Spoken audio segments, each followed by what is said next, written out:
congratulated me on my donation of the property I've offered to give to the parish government, but it's really for the Veterans Memorials Park. I did see that they had a donation that didn't work out because the terms changed.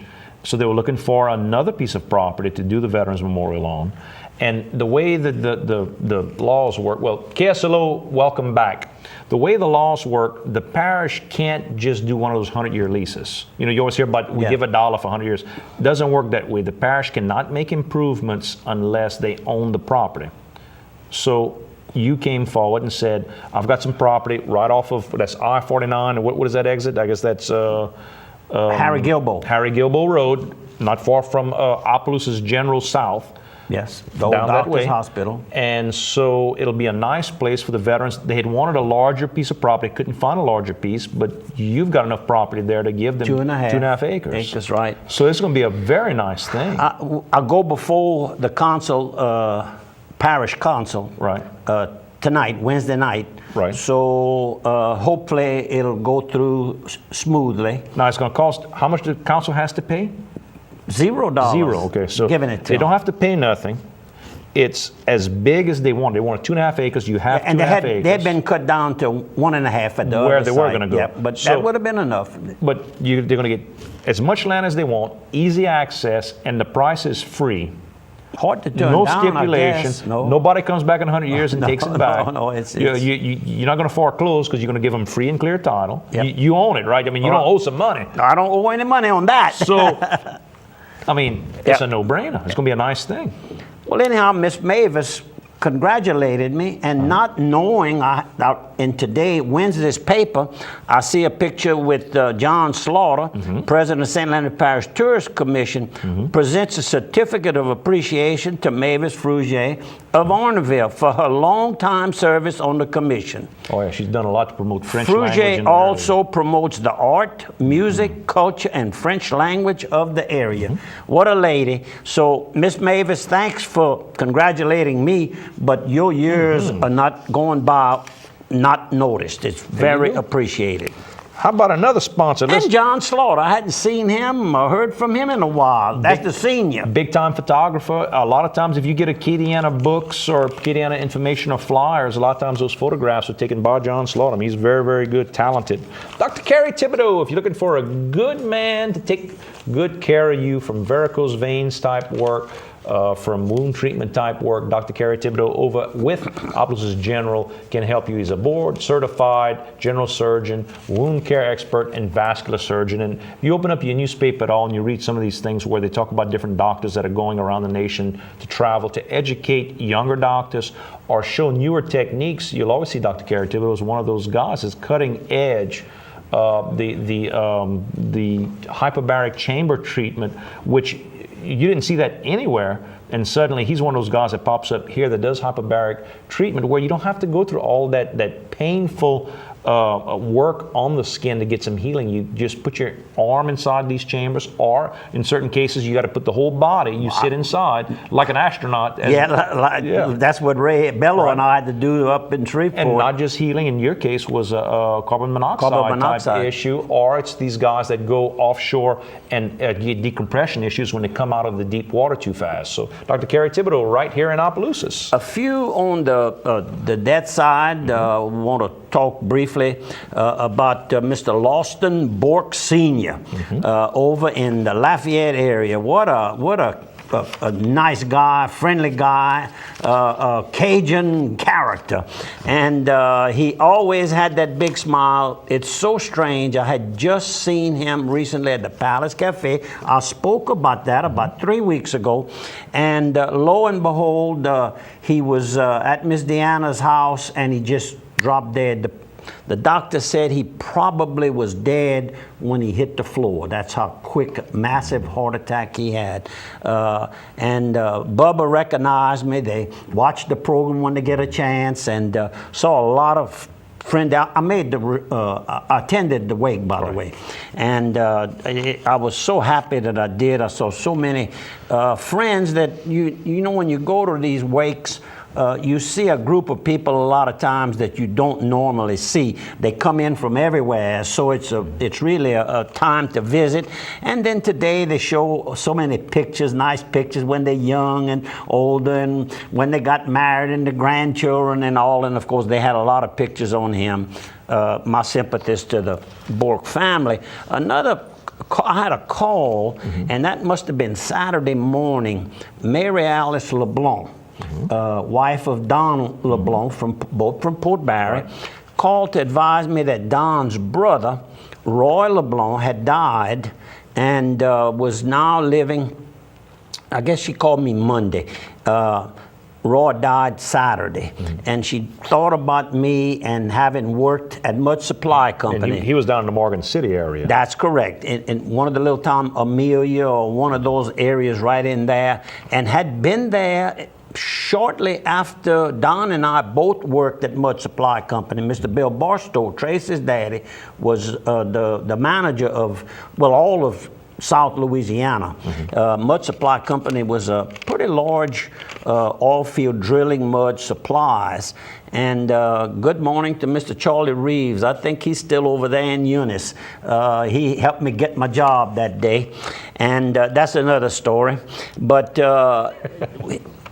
I saw Roy in good spirits a few years ago when I had Toby's, and we'd do the barbecue and the French music on Saturday mornings. Me, you, and Ashley, and Mr. Man would barbecue on Saturday mornings. Saturday morning. That was fun.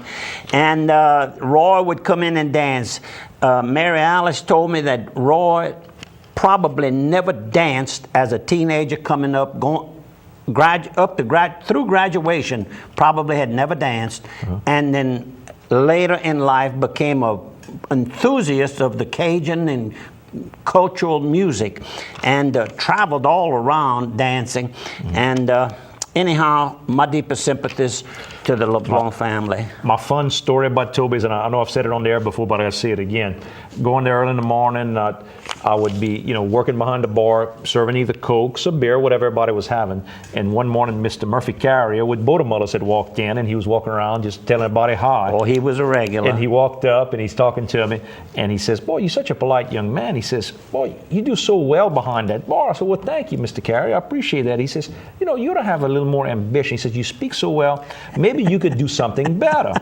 And I said, "Well, Mr. Carrier, being a bartender is about as far as I'm looking to go." He didn't know I worked with the insurance company and all that. So one day when he got that, pushing me, he says, "You're such a good, well-spoken young man. You should do something more." I said, "Well, to be honest with you, Mr. Carrier," I said, I run the IS department, all the computer departments for a $10 million a year insurance company here in town." He started laughing. He says, "You smart and you witty too." He says, "If you ever need a job," he says, "you just call me." He says, "You think so fast on your feet." So always when I talk about Toby's and Mr. Carrier, I always think about that. Saturday morning, Mr. Herbert Bellow. Oh, yeah. We had some just great times. I'm just sorry that I didn't make a little documentary on the chefs and the waiters at Toby's Little Lodge. And then certainly you'd have to start off with the best valet parker in the world, Ching. That's right. The best. There was nobody as good as him anywhere. Anyhow, another death that took place, and I can't say that I know the young lady. She was 27 years old. Her name is Amanda Claire Briggs. But her roots are right here from the Opelousas area. Her grandparents, George and Vornell Andrews Briggs, right here in town here. Correct. And looks like she had a lot of problems later in life, and the family is so thankful for all the doctors and the people and the care that everybody gave to this young, beautiful child. How about this? We got a nice little note from the AESO Volunteers Raffle. And what this is about is this is to help Special Olympics in St. Landry Parish and to help through United Way. We got the little note from Miss Loretta Richard and Miss Susie Peck. If you want to buy some raffle tickets, 942-7290. Call the district attorney's office over here in town. I know Earl's big supporter, and you can ask Right, Susie right. there. I promised her and a you're check. going to cut some checks, and the first prize is Checks? Oh, wait a while. No, I said checks. checks. Checks. Oh, checks. Okay. Checks. You got to help. All right. $400 Valero gift card. You know, $400 worth of gas can bring you on vacation for sure. $100 Target. Get you out of town anyhow. That's right. LSU and Saints fleece throws donated by Mr. Pat Gilroy. $50 Walmart gift certificate, and plenty of stuff going on. Give them a call. Another person who died July the 4th was a World War II. We were talking about the Veterans Memorial, Mr. Kelso Cunningham. I knew Mr. Cunningham years and years ago. And Lord, he was 87 years old, and he's flanked here by his family. And another story, and I'm sure they're going to have his name on that wall. They're going to be having all the veterans. And of course, my two brothers were both in the Second World War. And this is going to go back. The Veterans Memorial here, the new one. The new will one. recognize all veterans. All veterans is what I understand. That's my understanding too. That's your understanding. Right. Including, of course, the National Guard, because the National Guard today is in the forefront. They're the real deal. Yeah, this Opelousas unit's been at least twice. When I was a kid, what National Guard meant was they were the guys that helped you out when hurricane came. I mean, they saved your life. I was one here. of those. I was saved your life here, but now they saved your life overseas as well. I spent my 6 months. We had Captain James L.R. Dupre. Well, Jimmy Dupre was our captain. We got a nice little note about. And let's see, what was Charles Bernard's brother? You got me on that one. He You think about it. was our lieutenant. I'll read this. We had Miss Kylie Brooke was it, Joe? Coulon. They call her Kylie Bug from the Grand Prairie area. She's 6 years old, the daughter of Michelle Sylvester. Was born with some kidney issues, anemia issues, really needs a lot of help. If you can send a donation for the Kylie Bug Fund, is what they call her as you know, her little nickname. You can go to Facebook, look for Kylie Brooke Coulon, Kylie Bug, or mail it to Cindy Sylvester, 138 Arlen Road in Washington, Louisiana, 70589. But that's Washington mailing, that's Grand Prairie. They're also going to do a softball tournament August 27th and 28th. You can call Melissa Young, 945-1392. Another young lady who passed away was Miss Ruby Fontenot Pete, age 86 years old. And of course, she comes from Grand Prairie. Well, could have been Plaisance, though. I'm not so sure if she wasn't originally, but you went to school in Grand Prairie. That's where I started school. You could throw a rock from one and hit the other. Yeah, well, it was a long ride to go in the whole commercial bus. time too, by the way. Oh, Lordy. Anyhow, she passed away, and she survived, of course, by her son, Benny Pete, and his wife, Sue. And her husband, Mr. Clyde, I knew Clyde very, very well, and I knew Miss Ruby very well. My sympathies to the family. We will see you folks on the other side of 3 on radio and television.